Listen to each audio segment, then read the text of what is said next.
Would you like to use a mind palace to its fullest possible extent? I mean, use it to memorize information in real time and be able to rapidly translate just about anything you want into long-term memory?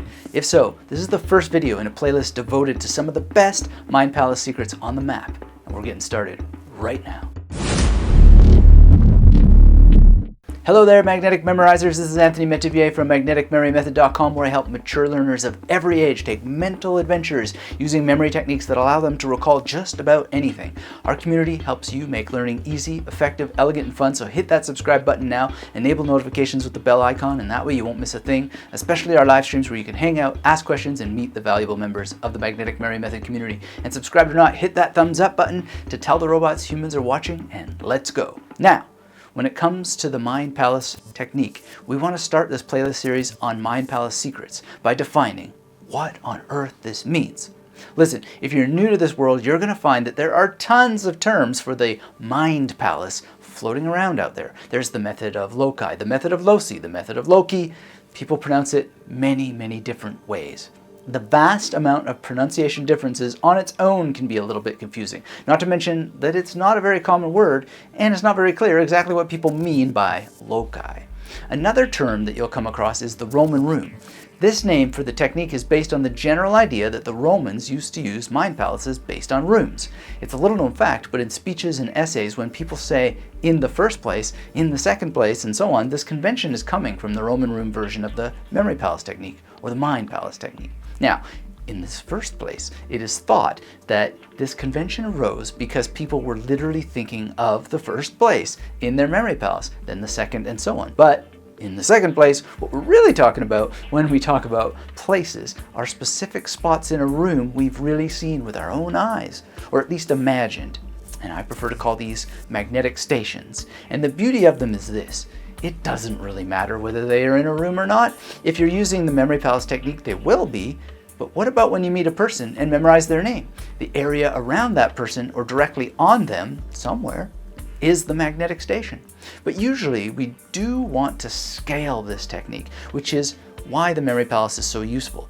Using what are called song lines, Aborigines strung together thousands of what I would call magnetic stations, and I imagine each individual user around the world and throughout history distinguished their stations in ways that are both universally linked and utterly unique to the individual.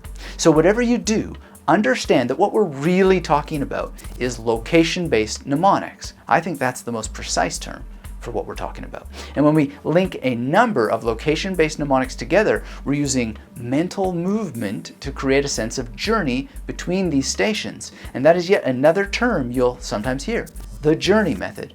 But with some practice, I've found anyone can eliminate the need to journey, eliminate the need to see anything journeying from one place to the other for Magnetic Memory Method students. And that's why I use the term magnetic stations. The magnetic part matters for two reasons. First, in the first place, once you understand the Mind Palace technique, which is the goal of this YouTube playlist and which is why you should watch each video in the series, you will create magnetic images to weave together with these magnetic stations. But please understand what I mean by understanding this technique. You only understand it by doing it. It's not something that has a traditional sense of completion, like after you read a book about a historical period and you feel well versed on Shakespeare and his era or something like that. The truth is that you continually learn more about this technique the more you use it. And the more you wait to start using it, the more you lock yourself out of understanding it. So don't wait for understanding at a conceptual level or a technical level or any other level. Understand it by doing it. And then look forward to a life of fascinating mental adventures as you go deeper into your own memory than you ever imagined possible. Because here's what happens along the way. Into your memory palaces, you will weave images that you use to rapidly associate information you don't know with information that you already know.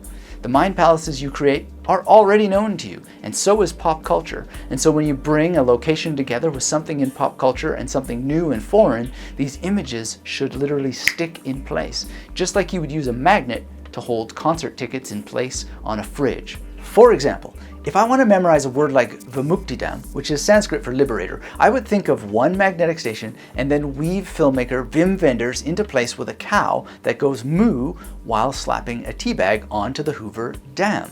Vimuktidam. I did that, in fact, right outside this building at a cafe called The Menagerie, where we sometimes hold the Magnetic Memory Method local memory improvement meetups. It's hanging right there in space. Can't you see it? No, of course you can't, because it's in my memory palace, inside of my mind. And when I memorized this word, Vimuktidam, I mentally conceptualized that Wim Wenders was the liberator of this cow. In this way, sound and meaning come together with the magnetic station in one fell swoop. And you can do it too. Just resist the urge to understand everything and dive in and start doing. And the best part is that I did this with hundreds of Sanskrit words, which you can watch me recite directly from memory with eyes closed in front of a live audience. The Mind Palace makes it possible to do it forwards, backwards, and in other configurations, including teaching directly from the material I memorized. So whether you call it the Mind Palace, the Memory Palace, Mind Castle, Mental Palace, the Journey Method, or apartments with compartments, the key principles are the same. You're using location itself as part of a mental image that is woven together with something like pop culture, like the German film director Wim Wenders. And above all, I have a focus on an outcome with this learning project. This outcome, which is to essentially memorize all of the Sanskrit taught by Gary Weber that he himself has memorized on his journey towards mental liberation from the ego, dictates how many memory palaces are needed and what needs to be in them.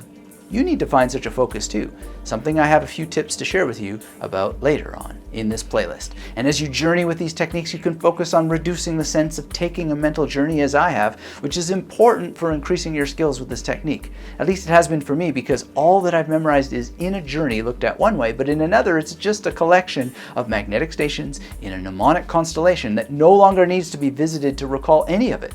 It is a tool of recall rehearsal that I use to revisit the Sanskrit using patterns the Memory Palace enables that rapidly transfer all of it into long-term memory. But in the beginning, it's really important to learn and master the fundamentals. For that reason, I encourage you to put some thought into what term you want to use for this technique. In fact, the more you think about the role of mental frameworks and the mental models that you have going on as you learn, the more you're going to benefit. This is because the mental frameworks we use shape our experience. Think of how theater works. A theater has a frame. Movies have a frame. They have a mise en scène. And these frames focus our attention on particular areas. Magicians do this too. They create frames to focus your attention. We often think of what magicians do as misdirection, but we're not talking about misdirection in magic. We're talking about the focused attention on particular frames or areas in space.